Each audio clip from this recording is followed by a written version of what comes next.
জামালপুরের বকশীগঞ্জে ক্লাস চলাকালীন সময় বিদ্যালয়ের 6তলা ভবন থেকে লাফ দিয়ে আত্মহত্যার চেষ্টা করেছে এক শিক্ষার্থী। সোমবার 21শে জুলাই বিকাল 3টার দিকে বকশীগঞ্জ সরকারি উলফাতুন্নেসা সরকারি বালিকা উচ্চ বিদ্যালয়ে এই ঘটনা ঘটে। আহত শিক্ষার্থী বকশীগঞ্জ পৌর এলাকার জেলখানা রোডের বাবু মিয়ার মেয়ে। আহত ওই শিক্ষার্থীকে প্রথমে উপজেলা স্বাস্থ্য কমপ্লেক্সে, পরে ময়মনসিংহ মেডিকেল কলেজ হাসপাতালে রেফার করা হয়েছে। ওই শিক্ষার্থী নাম আলো সাথী। তার সহপাঠী জানান আসলে কি কারণে লাফ দিয়েছে এই বিষয়ে কিছুটা বলেছেন এই সহপাঠী। আমরা আর কি ওই দিন ভূমি অফিসে একটা কি যেন একটা কাজ চলতেছিল, এর জন্য আমরা বললাম যে কোনো কিছু হইতেছে না, আসো ঘুরে আসি। ওইখান থেকে এমনি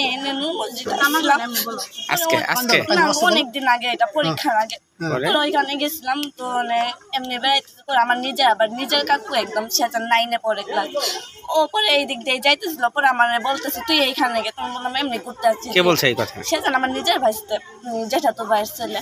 পরে বললাম যে এমনি তুই যাই এম থেকে। পরে আবার স্যাররা দেখলে সন্দেহ করো, অমনি আমরা রিক্সা নিতে আসছি। তো তখন নূর মোহাম্মদ স্যার যাই দেখছে, ওরে দেখে আবার নুসরাতরা দূর দিছিল আমার আর 2জন ফ্রেন্ড।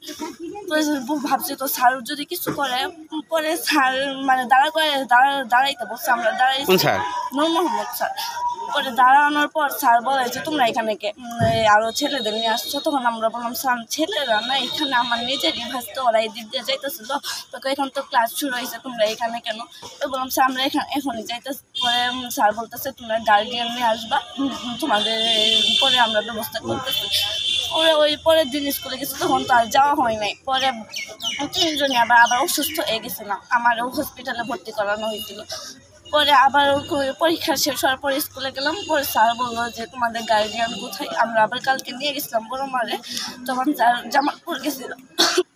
আজকে আবার স্যার গেছে, আবার আলো 2 দিন থেকে কান্না করতেছে। স্যার বলতেছে স্যার একটা সুযোগ দেন, সবাই সুযোগ দেওয়া হয়েছে, আমাদের একটা সুযোগ দেন। আলো বলতে জিমে এটা করতে পারে না আলো। আচ্ছা। পরে স্যার বলতেছে যে সুযোগ তোমাদের বাবা মা নিয়ে আসো, গার্ডিয়ান আসো, সুযোগ তো দিব। আলো আর এটা মানতে পারে না, বলে যে আমার বাবা মা দেখলে তো আমার তো একদম মাইরা ফেলবো। করে না, বলে যে তোমার বাবা মা নিয়ে আসলে আমরা তো সব করবো, তুমি বাবা মা নিয়ে আসো। ওরা এরাই করতে পারে না। পরে না আমার বলতেছে আমি 1 ঘন্টার মধ্যে শেষ হবো। আমি তো আর জানি না যে এগুলো সব সত্যি বলবো। আমার তখন স্যার ডাকছে, খাতা দেখাইতেছে তো আজকে পরীক্ষার।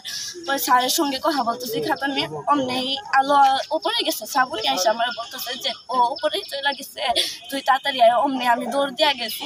আমার আর 2-3 পা হাঁটলি ওরা আমি ধরতে পারতাম। আমি দৌড় দিব, অমনি আমার দেখে লাভ দিয়ে আমি আর কিছু করতে পারি না। এটা কয়টার দিকে ঘটনা? আর একটু আগেই, আধা ঘন্টা আগে।